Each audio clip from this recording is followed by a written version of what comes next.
You've heard of reveal parties, people getting creative, trying to expose what the sex of their baby is. We have a different reveal on this week's Firearms Friday.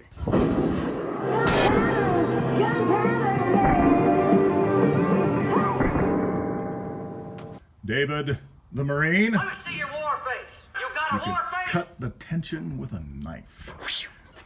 Or, yeah.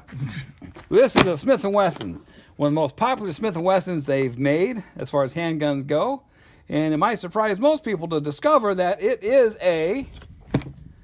one of these. The SW9 VE, 9mm. VE. Victory in Europe? Value enhanced. Okay. This is Smith & Wesson's entry-level gun. It is a polymer frame. It has a 15-round magazine, and it comes with 2 in the box. And this is a double action only trigger.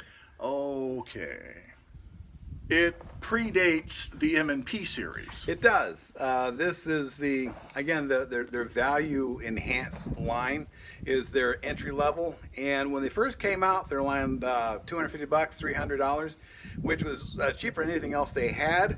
They still have it in the line. I came across this for a price I couldn't pass up, and so I snagged it, but there's that trigger pull. I can't wait for you to try. The double action trigger pull is something that goes back to Smith & Wesson's revolver days. This is harder. Tell me what you think. It reminds me of Smith & Wesson's double action snub noses, that it's almost a safety measure that you don't accidentally pull the trigger on purpose. That's why they make it so hard to pull. That's what it reminds me of. It's a safety feature for you and the bad guy. Well, take it for a spin, Lee.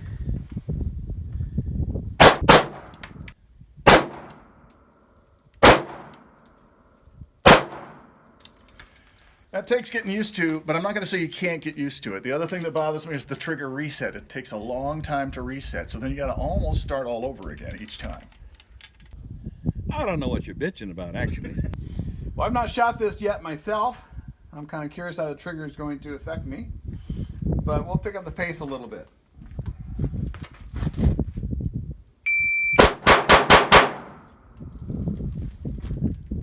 .148. With practice, I imagine I could get used to the hard trigger and the long trigger reset, but I don't want to. Well, there is that. Yeah. The thing about the trigger, it is a little bit long, a little bit hard, but if you can master this trigger, you can master just about any trigger. If you think about this gun as a flat revolver, complete with the long, heavy trigger pull of the revolver, but it holds 15 plus 1, holds a lot more rounds. A flat revolver is easy to shoot, easy to hang on to. It's easier to understand for a lot of people who are not into guns. You know, some people, they want a gun, but they don't want to practice with their gun very much. This would not be a bad choice for them. You don't want to have everybody to have a short, light pull, like say on a Glock or the M&P. This is a good gun for them. And you can always alter it if you wanted to, put a different spring in. Right, you can adjust the trigger pull on this. In fact, I want to see what that looks like. But whether you get this gun or a Glock or an M&P, remember, guns for everybody.